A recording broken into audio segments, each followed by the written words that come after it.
ದಿನದಿಂದ ದಿನಕ್ಕೆ ರಾಜ್ಯ ಸರ್ಕಾರ ತೆಗೆದುಕೊಳ್ತಾ ಇರುವಂತಹ ನಿರ್ಧಾರಗಳು ಜನರ ಆಕ್ರೋಶವನ್ನು ಜಾಸ್ತಿ ಮಾಡ್ತಾ ಇದೆ. ರಾಜ್ಯದ ಜನರ ಬದುಕು ಮತ್ತಷ್ಟು ಭಾರವಾಗ್ತಾ ಇದೆ. ಇವತ್ತಿನಿಂದ ಹಾಲು, ವಿದ್ಯುತ್ತು, ಟೋಲು ಹೀಗೆ ಎಲ್ಲವೂ ಕೂಡ ತುಟ್ಟಿಯಾಗಿದೆ. ಇದರ ನಡುವೆ ರಾಜ್ಯ ಸರ್ಕಾರ ಮತ್ತೊಂದು ಶಾಕ್ ಜನರಿಗೆ ಕೊಟ್ಟಿದೆ. ಡೀಸೆಲ್ ಮೇಲಿನ ಮಾರಾಟದ ತೆರಿಗೆಯನ್ನು ಹೆಚ್ಚಿಸಿದೆ. ಈವರೆಗೂ 18.44ರಷ್ಟಿದ್ದಂತಹ ಮಾರಾಟದ ತೆರಿಗೆಯನ್ನು ಶೇಕಡ 21.17%ಗೆ ಹೆಚ್ಚಿಸಲಾಗಿದೆ. ಇದರಿಂದ ಡೀಸೆಲ್ ಬೆಲೆಯಲ್ಲಿ ಕನಿಷ್ಠ 2 ರೂಪಾಯಿ ಹೆಚ್ಚಳವಾಗಲಿದೆ. ಹೊಸ ದರ ಇವತ್ತು ಮಧ್ಯರಾತ್ರಿಯಿಂದ ಜಾರಿಗೆ ಬರ್ತಾ ಇದೆ. ಸದ್ಯ ಬೆಂಗಳೂರಿನಲ್ಲಿ ಲೀಟರ್ ಡೀಸೆಲ್ ಬೆಲೆ 88 ರೂಪಾಯಿ 99 ಪೈಸೆ ಇದೆ. ಮಧ್ಯರಾತ್ರಿಯಿಂದ ಅದು 91 ರೂಪಾಯಿಗೆ ಏರಿಕೆ ಆಗ್ತಾ ಇದೆ. ಕಳೆದ ವರ್ಷ ಜೂನ್ ತಿಂಗಳಲ್ಲಿ ಡೀಸೆಲ್ ಪೆಟ್ರೋಲ್ ಮೇಲೆ ರಾಜ್ಯ ಸರ್ಕಾರ 3 ರೂಪಾಯಿ ಸೆಸ್ಸನ್ನು ಹೆಚ್ಚಿಸಿತ್ತು.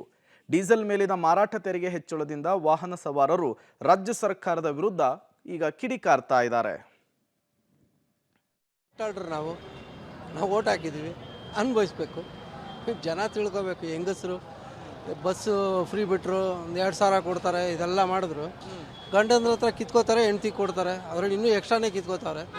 ಮುಟ್ಟಾಡ್ರು ಮಾಡ್ತಾವ್ರೆ ಅಷ್ಟೇ. ಏನು ಮಾಡೋಕ್ಕಾಗಲ್ಲ, ಫ್ರಾಡ್ಗಳು ಸರ್ ಅವರು ಅಷ್ಟೇ. ನಾವು ನಂಬಿದ್ದೀವಿ, ಓಟ್ ಹಾಕಿದ್ದೀವಿ, ಅನುಭವಿಸ್ಬೇಕು. ಸರ್ 100% ಆಗುತ್ತೆ ಎಲ್ಲರಿಗೂ.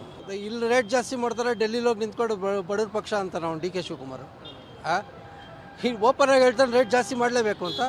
ಡೆಲ್ಲಿಲಿ ಹೋಗಿ ನಿಂತ್ಕೊಂಡು ನಾವು ಬಡವ್ರ ಪಕ್ಷ ಅಂತಾರೆ. ತುಂಬ ಕಷ್ಟ ಆಗುತ್ತೆ ಸರ್. ನೋಡಿ, ಇವಾಗ ಟೋಲ್ ಗೇಟು, ಇವಾಗ ಡೀಸೆಲ್ ಟ್ರಾಫಿಕ್ ಇಷ್ಟರ ಇದೆ.